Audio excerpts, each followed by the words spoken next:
Bismillahirrahmanirrahim.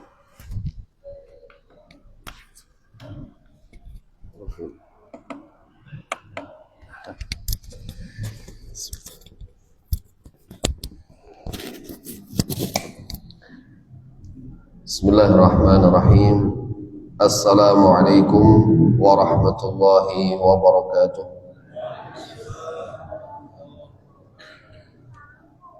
Alhamdulillahi rabbil alamin.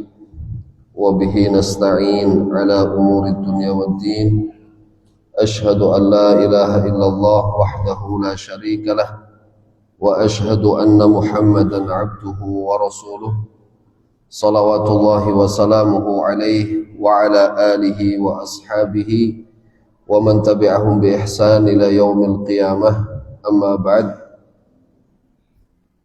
Alhamdulillah, Bapak Ibu sekalian jamaah salat maghrib yang dimuliakan oleh Allah Subhanahu wa taala. Malam hari ini kita masih diberikan taufik oleh Allah Subhanahu wa taala untuk hadir di Masjid At-Taqwa ini untuk melaksanakan salat maghrib berjamaah, dilanjut tadi tilawah, dan insyaallah kita akan melanjutkan pembelajaran kita tentang tafsir dari yang sudah kita mulai di juz amma, dan insyaallah hari ini adalah tafsir surat Al-Masad ya, atau Al-Lahab yang tadi Bapak Ibu semua bacakan. Surat ini adalah surat Makkiyah dan surat ke-111 ya di urutan mushaf, dan tadi sudah kita baca bersama. Tinggal nanti insyaallah mari kita selami bersama beberapa hal yang barangkali bisa kita jadikan ibrah, jadikan pelajaran tentang surat ini, karena di dalam surat ini ada mukjizat ya, yang menunjukkan tentang kemukjizatan Al-Quran ya. Surat ini terdiri dari 5 ayat ya, dan insyaallah nanti kita akan seperti biasa kita akan bacakan, kemudian lanjut dengan terjemah dan sebab nuzul dan lain sebagainya. Salawat serta salam mari senantiasa kita aturkan pada Rasulullah Sallallahu Alaihi Wasallam, uswah kita semua, teladan kita, dan kita berharap pada Allah Subhanahu Wa Taala dengan mempelajari ayat-ayat Allah ini juga semakin menumbuhkan kecintaan kita kepada Nabiullah Muhammad Sallallahu Alaihi Wasallam, sekaligus menjadi motivasi dan dorongan kita untuk kita bisa terus mengikuti arahan, tuntunan ya, dan sunnah-sunnah beliau sallallahu alaihi wasallam. Bismillahirrahmanirrahim. Tabbat yada abi lahab wa tab. Ma aghna anhu maluhu wa ma kasab. Sayasla nara dhata lahab. Wa imra'atuhu hammalatal hatab. Fi jidha hablum min masad.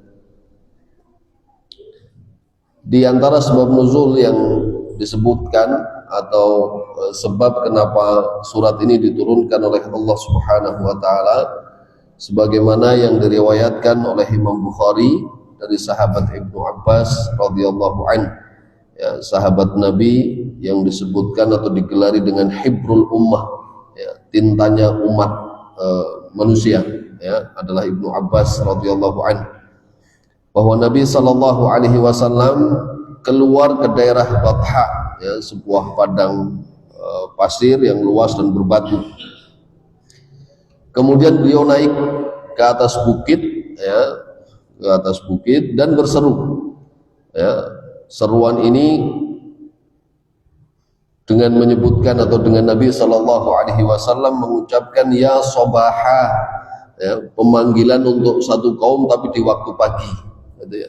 Dalam bahasa Arab kalau mengundang orang, teriak maksudnya memanggil orang gitu ya, dan waktunya adalah waktu pagi, itu dengan mengatakan ya sobaha gitu.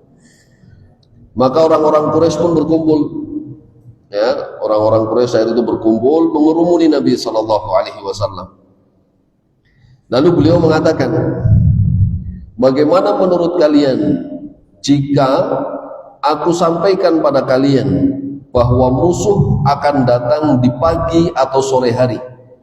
Apakah kalian akan mempercayaiku? Kata Nabi Sallallahu Alaihi Wasallam. Ya. Kita tahu Nabi Shallallahu Alaihi Wasallam di tengah-tengah kaumnya digelari dengan Al-Amin, ya, orang yang dapat dipercaya atau terpercaya. Gitu. Maka sesuai dengan gelar yang disematkan untuk Rasulullah Shallallahu Alaihi Wasallam, mereka pun mengatakan ya, karena dalam riwayat lain mengatakan bahwa kami tidak mengenal darimu kecuali kejujuran. Ya. Kami tidak pernah mendengar engkau berbohong. Gitu ya. Lalu Nabi Shallallahu Alaihi Wasallam berkata lagi, sesungguhnya aku memberi peringatan kepada kalian akan datangnya azab, ya, yang dahsyat sekali dari Allah Subhanahu Wa Taala. Maka seketika itu, ya, Abu Lahab, ya, yang disebutkan dalam ayat ini, ya, bahkan sebagiannya menyebutnya surat ini surat Al-Lahab, ya, meskipun sebagiannya juga menyebutkan surat Al-Masad, ya, sama. Abu Lahab berkata, apakah kamu kumpulkan kita hanya untuk ini, ya, hanya untuk mendengar seruan tadi itu, ya, bahwa akan datang siksa atau azab yang dahsyat itu. Maka kemudian Abu Lahab melanjutkan dengan mengatakan, celakalah engkau, ya, kalau dalam bahasa Arabnya itu tabban lak, gitu ya, tabban itu celaka, celakalah engkau, ya, ngumpulin kita, ya, hanya untuk mendengarkan kalimat itu, hanya untuk menyampaikan kalimat itu kepada kami. Maka kemudian fa'anzalallahu tabbat yada abi lahab wa tab. Lalu Allah turunkan surat ini, ya, surat Al-Lahab. Dan bukti bahwa Al-Quran ini sebagai mukjizat diantara dengan turunnya ayat ini adalah bahwa surat Al-Masad atau Al-Lahab ini turun menjelaskan tentang suami istri yang menentang dakwah Rasulullah, ya, dan kerugian mereka atas apa yang mereka lakukan, di mana mereka dikabarkan oleh Allah Ta'ala bahwa mereka akan menjadi penghuni neraka. Padahal saat surat ini turun, mereka masih hidup, berjalan di muka bumi, ya. Kan ini mengerikan sekali, orang ngonge si hono, ya kan, ini calon neraka lah, gitu ya, penghuni neraka. Dan bukan hanya ancaman omong kosong, bukan, ini ayat Allah Subhanahu Wa Taala mengabarkan begitu, orangnya masih hidup di dunia, ya. Bahkan diriwayatkan bahwa Abu Lahab meninggal itu 7 hari setelah perang Badar. Bahkan di perang Badar itu Abu Lahab memang nggak ikut pergi, tapi dia membayar orang untuk ikut, saking memusuhinya Nabi Shallallahu Alaihi Wasallam, ya. Walaupun orang mangkat, ya, tapi dia infakkan hartanya itu untuk menentang Rasulullah Shallallahu Alaihi Wasallam. Jadi memberangkatkan orang, bahkan sampai 4.000 dinar diriwayatkan, ya, apa yang diinfakkan oleh siapa, Abu Lahab ini untuk memerangi Rasulullah Shallallahu Alaihi Wasallam. Padahal kita tahu Abu Lahab adalah pamannya sendiri, ya, paman Nabi Shallallahu Alaihi Wasallam. Dan bahkan surat ini dikatakan turun 10 tahun sebelum waktu meninggalnya Abu Lahab. Masih ada jarak 10 tahun, ya, sebelum akhirnya Abu Lahab ini meninggal. Ya, ini bukti bahwa apa yang disampaikan di dalam ayat-ayat Allah Subhanahu Wa Taala tidak lain adalah kebenaran. Ya. Mari kita lihat di ayat yang pertama, ya, Allah Subhanahu Wa Taala berfirman, tabbat yada abi lahab wa tab. Binasalah kedua tangan Abu Lahab, dan sesungguhnya dia pasti akan binasa. Ya, kata tabbat yada itu asli fiilnya adalah tabba, ya, yang artinya adalah merugi, tersesat, dan binasa. Betul. Ya, arti dari kata tabba itu adalah merugi, khasira, wa dhalla, ya, juga tersesat juga, dan binasa. Ya. Nah, di ayat itu kata tabba diulang 2 kali. Tabbat yada abi lahabi wa tab. Itu kalimat yang sama, ya, cuma karena depannya ada taknis itu karena ada yad, gitu ya, yang kalau kata atau pelakunya itu tangan, 2 tangan, makanya jadi biasanya dimuannaskan kalau yang belajar ilmu nahwu, ya, maka ada tabbat yada, gitu. Dan yang kedua tab saja. Siapa tabnya? Abu Lahabnya yang binasa itu, ya, karena di tangan di sini hanya pinjaman, ya, bahasa pinjaman. Bahwa apa yang dia upayakan, apa yang dilakukan oleh Abu Lahab ini rugi. Dia akan rugi ya, dan semakin tersesat, bahkan ya nyatanya dia semakin hari itu bukan semakin berkurang perlawanannya terhadap Nabi Shallallahu Alaihi Wasallam, tapi semakin benci kepada Nabi Muhammad Shallallahu Alaihi Wasallam. Padahal dia adalah Abu Lahab adalah pamannya, ini adalah keponakannya sendiri, gitu ya, anak dari kakak atau adiknya. Nah, di sini disebutkan Abu Lahab merupakan salah satu paman Rasul Shallallahu Alaihi Wasallam yang memiliki nama asli Abdul Uzza.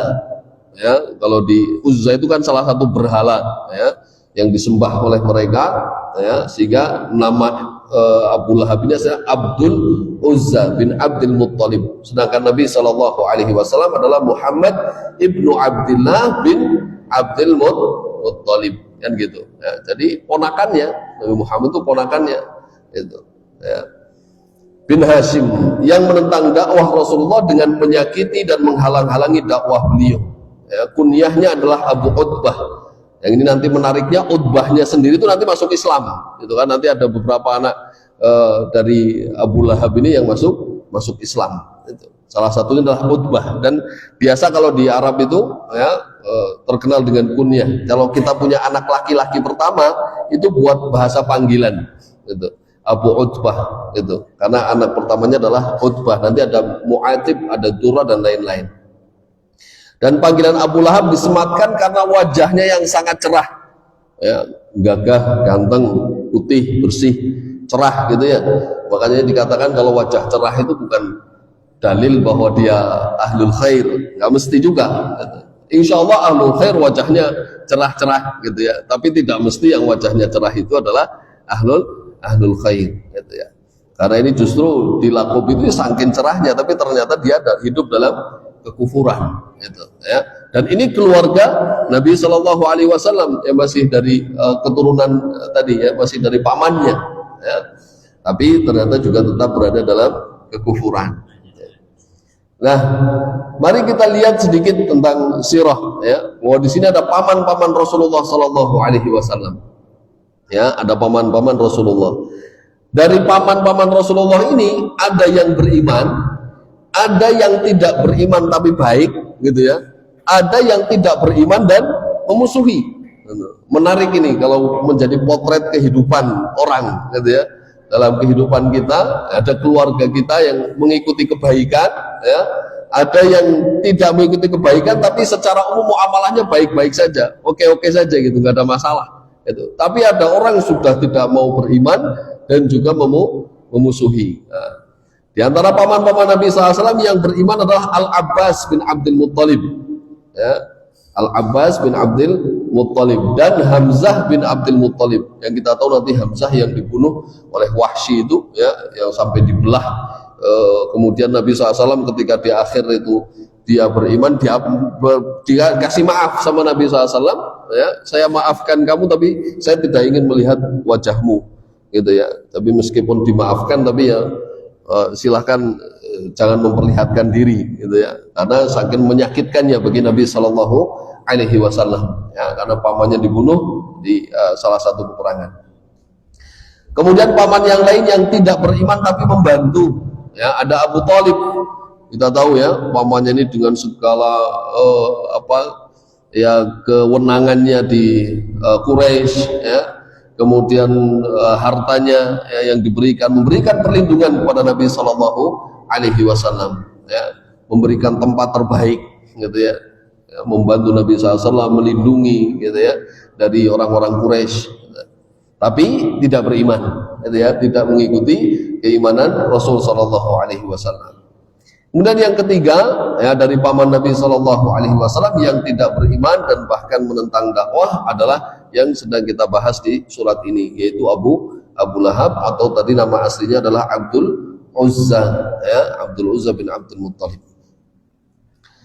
Baik, lalu di ayat yang kedua Allah katakan ma aghna anhu maluhu wa ma kasab, ya, tidaklah berfaedah bagi Abu Lahab itu harta benda dan apa yang ia usahakan. Makanya bahasa kasab itu sudah masuk di bahasa kita, ya. Kasab itu ya kerja, yang golek sesuatu. Bahkan kalau di Mu'jam Mukhtar Sihah juga jam'al amwal, ya, mengumpulkan harta itu juga kasab juga, ya. Dan ini yang mungkin sering kita maksudkan, ya. Kasab itu yang golek duit gitu, ya. Golek duit, dan itu memang di bahasa Arabnya ada, ya, kasab ini. Jadi tidak berfaedah kata Allah Subhanahu wa taala, ya, apanya, hartanya. Karena hartanya Abu Lahab lumayan banyak juga, lumayan besar, ya, biasa pedagang besar juga, saudagar, ya.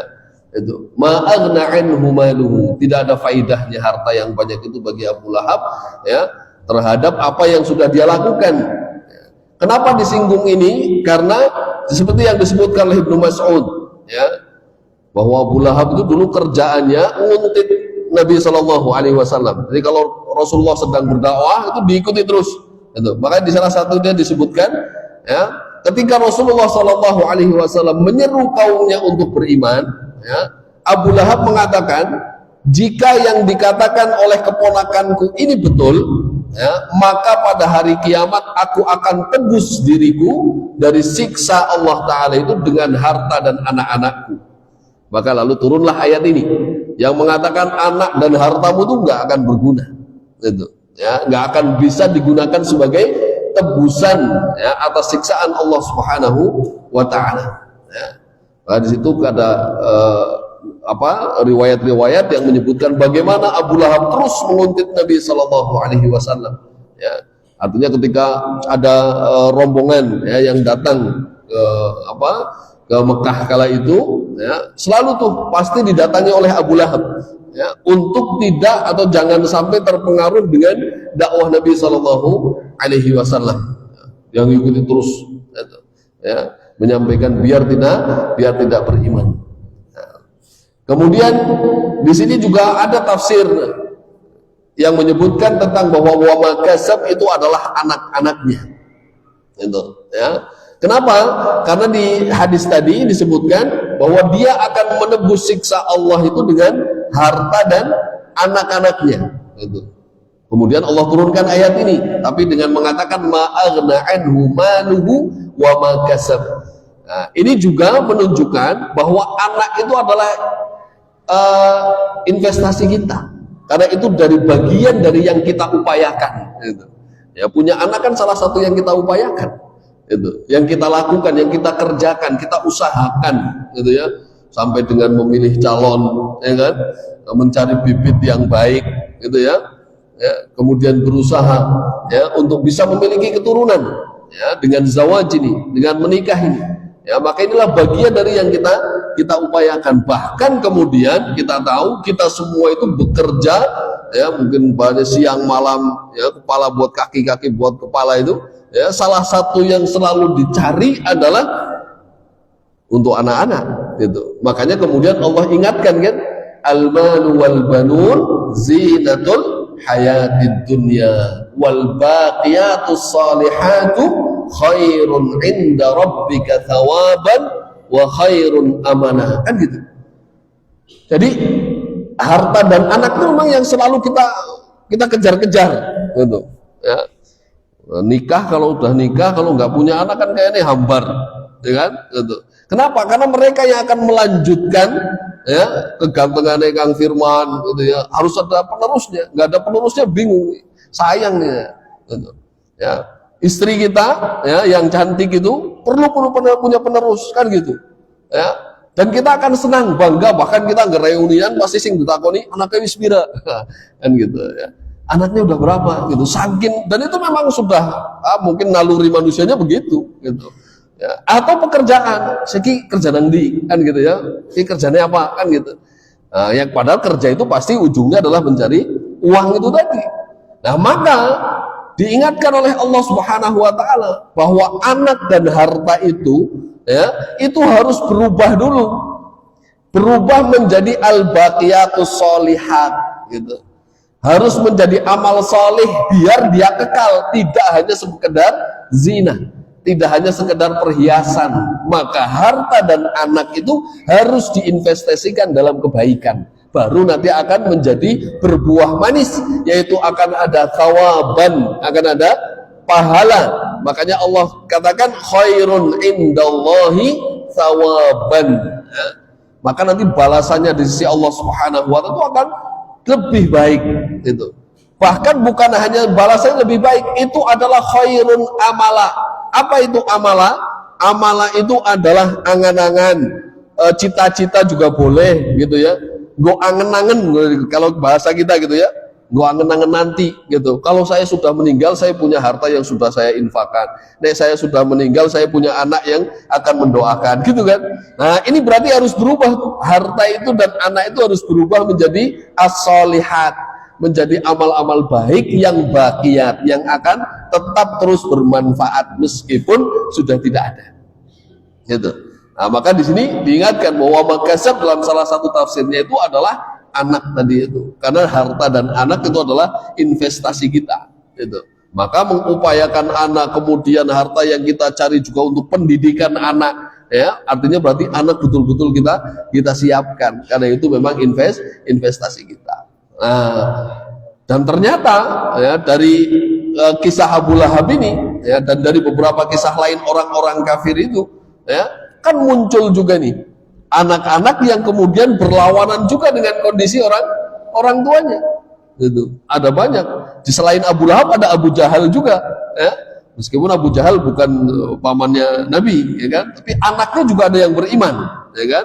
Ikrimah bin Abu Jahal bukan salah satu yang masya Allah dalam peperangan terkenal gitu ya, dalam melawan kekufuran setelah masuk Islamnya gitu. Nah, Abu Lahab sendiri juga sama ya. Abu Lahab ini memiliki 6 orang anak ya, dan 3 diantaranya masuk Islam gitu ya. Ada putra tertuanya yang tadi bernama Utbah itu, makanya Abu Lahab disebut juga Abu Utbah gitu, sebagai panggilan kunyahnya itu Abu Utbah. Nah, Utbahnya sendiri masuk Islam, beriman ya ketika Fathu Makkah bersama adiknya Mu'atab ya, sama masuk Islam pada saat Fathu Makkah. Meskipun awalnya dia ketakutan gitu ya, karena orang tuanya adalah yang sangat memusuhi Rasul Shallallahu Alaihi Wasallam.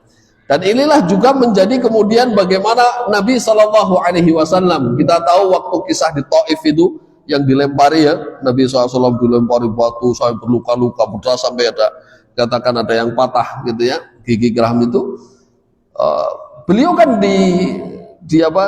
ditawari lah ya, ditawari oleh malaikat ya, kalau engkau mau ya, kata malaikat, saya bisa saja nih timpukan 2 gunung di 2 bukit ini ya kepada orang-orang yang tadi ngelempari itu ya. Kalau kita yang ditawari gitu cepetan lah sisan gitu ya. Ya, tapi Rasul Shallallahu Alaihi Wasallam ya, ini Rasul Muhammad Shallallahu Alaihi Wasallam yang punya jiwa luar biasa dan visioner ya kan, melihatnya bukan saat itu gitu. Itulah kemudian kenapa kecerdasan emosional juga perlu perlu ditata gitu. Karena andai waktu itu ditumplekin plek, udah habis itu generasi setelahnya, nggak akan ada anak sih, nggak akan ada yang beriman karena habis dimatikan ya. Karena kalau gunung itu betul-betul timbukan, mereka akan selesai mati semua ya. Tapi Nabi Shallallahu Alaihi Wasallam dengan penuh kelembutannya mengatakan ya, siapa tahu ya kan, siapa tahu dari sulbi mereka ya, dari keturunan mereka ini akan ada generasi-generasi yang beriman dan sadaq. Dan betul ya, apa yang disampaikan. Akhirnya dari orang-orang kafir itu muncullah generasi-generasi yang beriman yang justru luar biasa dalam pembelaannya terhadap Nabi Shallallahu Alaihi Wasallam, menemani Rasul, menemani para sahabat Nabi Shallallahu Alaihi Wasallam dalam menyebarluaskan Islam. Ya. Nah, di samping ini juga ada adik perempuannya ya, yang bernama Durrah itu, yang bahkan berhijrah ke Madinah menyusul Rasul Shallallahu Alaihi Wasallam. Perempuan ini, ya, Durrah namanya. Ya. Ini juga ibnu atau bintinya Abu Lahab, ya, anak perempuannya Abu Lahab yang beriman, ya, menyelisihi orang tuanya dari sisi kekufuran, ya, mengikuti jejak Rasul Shallallahu Alaihi Wasallam. Nah, ini juga mengajarkan kepada kita, Bapak Ibu sekalian, untuk tidak putus asa. Ya. Insya Allah semuanya berproses terus, gitu ya, berputar terus, gitu. Kalau saat ini pemimpin kita lagi kurang baik, ya semoga setelah daurnya, setelah perannya itu selesai, nanti akan muncul pemimpin yang baik. Kita doakan terus, kan gitu ya. Karena ada masanya, setiap masa ada rijalnya, setiap rijal ada masanya, begitu ungkapannya kurang lebih ya. Jadi kalau ada setiap tahu masa kepemimpinan pasti ada pemimpinnya, orang yang ditunjuk sebagai baik atau buruk ya itu masanya begitu. Gitu. Dan setiap pemimpin yang memimpin itu juga ada durasinya, ada masanya sendiri, nggak usah khawatir, gitu, nggak usah terlalu terlalu dibesar-besarkan.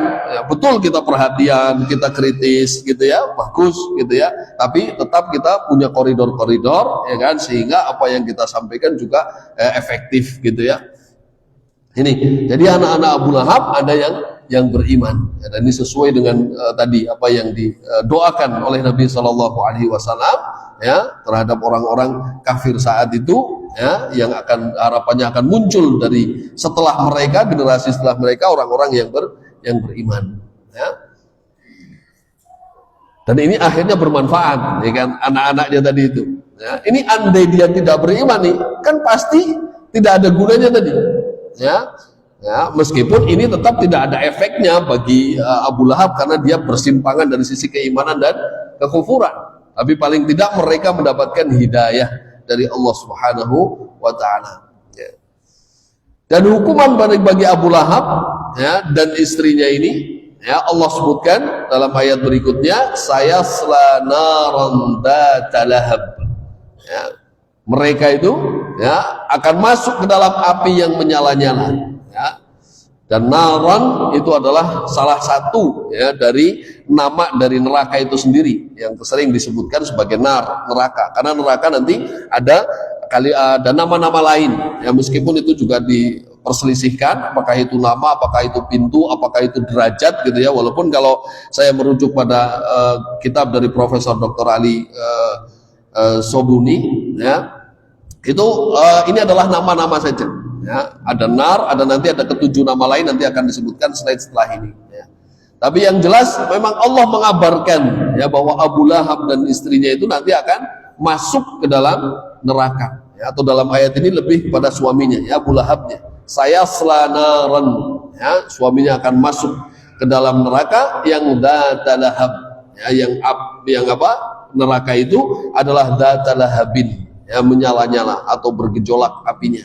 Tentu api panas, tapi Allah seringkali juga menyebut, ya, misalkan narun hamiyah, kan, gitu ya.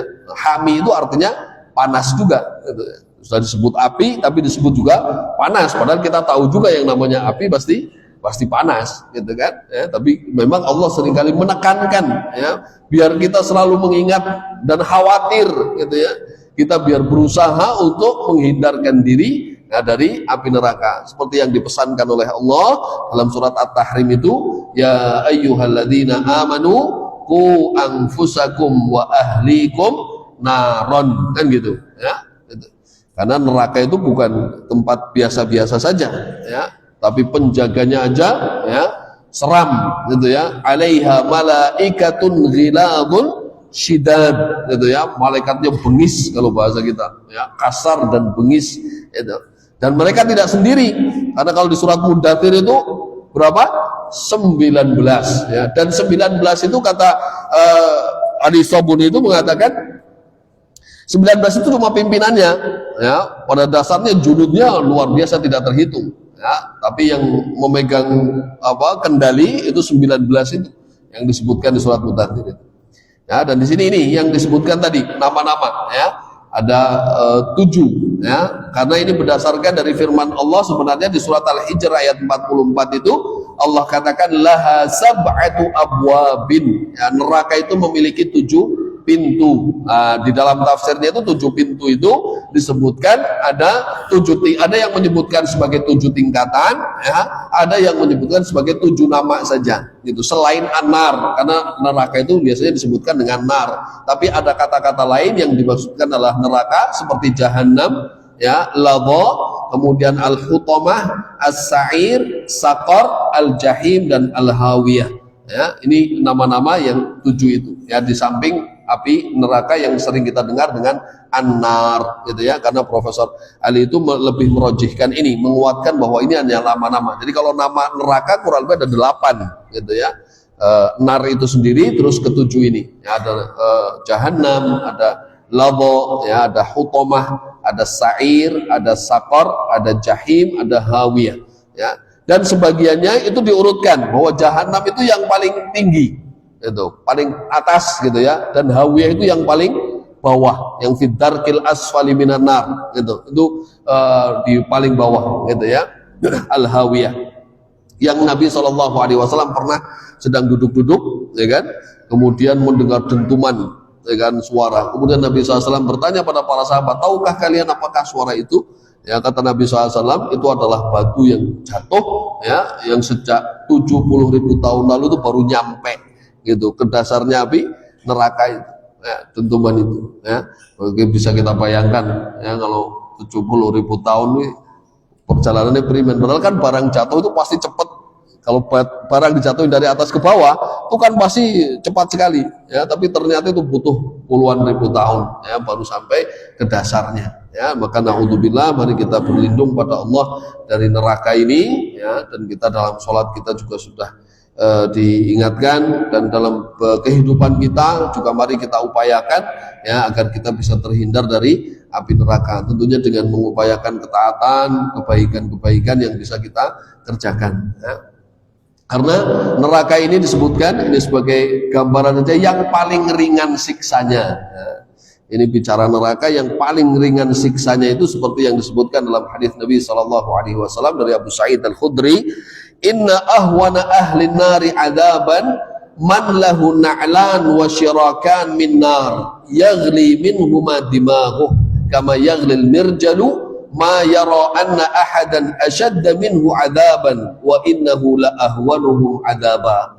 Sungguhnya penghuni neraka yang paling ringan siksanya adalah orang yang mengenakan dua sandal yang memiliki dua tali dari api.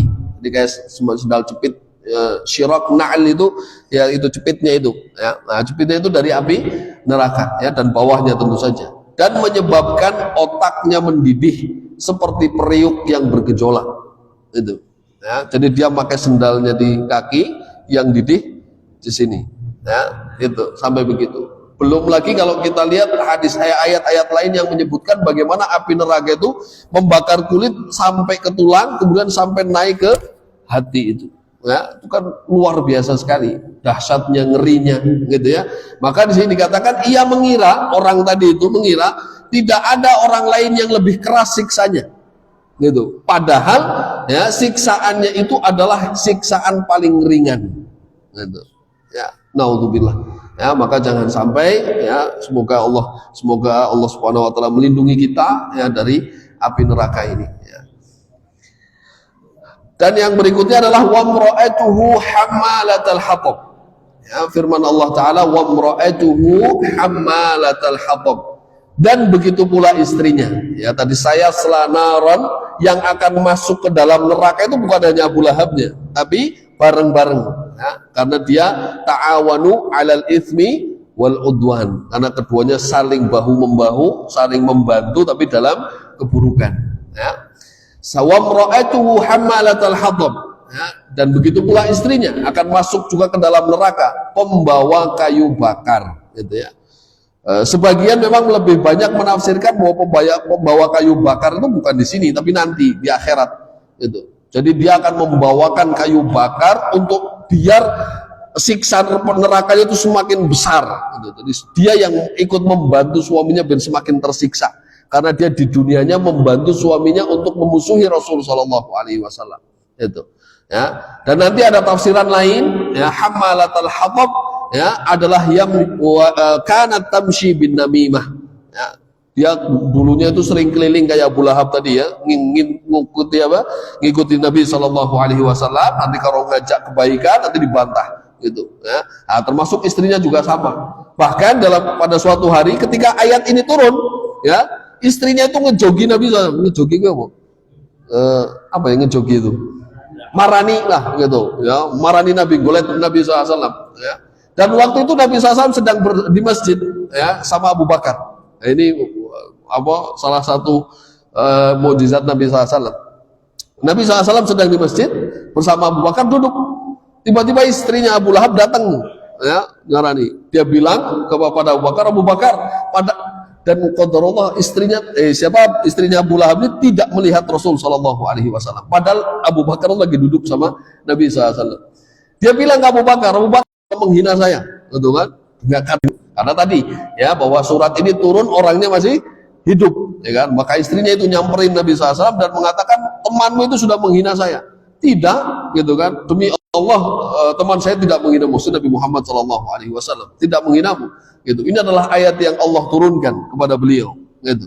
Nah, dan bicara tuh, ya. Bahkan dia itu kalau dalam sebuah riwayat dia sudah megang batu, ya, dan mengumpat lah ya, mengumpat Nabi SAW dan dia sudah fi alaya diha fihrun. Fihrun itu sama dengan hajarun, gitu ya. Bahasa Arabnya hajar, selain hajar itu fihrun. Itu batu juga yang sudah disiapkan bahasanya untuk nimpuk Nabi Shallallahu Alaihi Wasallam. Dan kejadian seperti ini kan bukan sekali, ya, bahwa Nabi SAW ketika didatangi orang kafir kemudian tidak terlihat, itu tidak hanya kali ini. Tapi waktu Abu Jahal mendatangi Nabi SAW dengan mengatakan kepada teman-temannya, kamu lihat Nabi SAW itu bahasanya ketika bersujud itu kan diejek, ya, sama Abu Jahal itu, ya, diejek, dan dia mengatakan saya akan benamkan muka Nabi Muhammad SAW itu, ya. Maka saya benamkan Muhammad ke tanah, gitu ya, karena sambil ngejek tadi tentang sujudnya. Tapi begitu Abu Jahal datang, ya, itu dia tidak bisa mendekat, ya, sampai para sahabat lain bingung, kenapa dia tidak bisa? Kata Nabi SAW, andai dia melangkah lagi, dia akan dihancurkan oleh Allah Taala. Gitu. Seperti itu, ya. Nah, istri Abu Lahab ini merupakan salah satu petinggi di kalangan wanita Quraisy, orang punya pengaruh, mulane wani nglawan biasanya. Ya, karena punya di samping kekufurannya, karena dia punya pengaruh, ya. Nama aslinya adalah Arwa binti Harb. Nama tak apik ya, Arwa, tapi sayangnya kufur, ya. Arwa binti Harb bin Umayyah, ya. Dan ini adalah saudaranya Abu Sufyan itu, Abu Sufyan bin Umayyah, ya. Ya, atau yang sering dikenal dengan Ummu Jamil, ya. Satunya Abu Lahab karena wajahnya cerah, ya.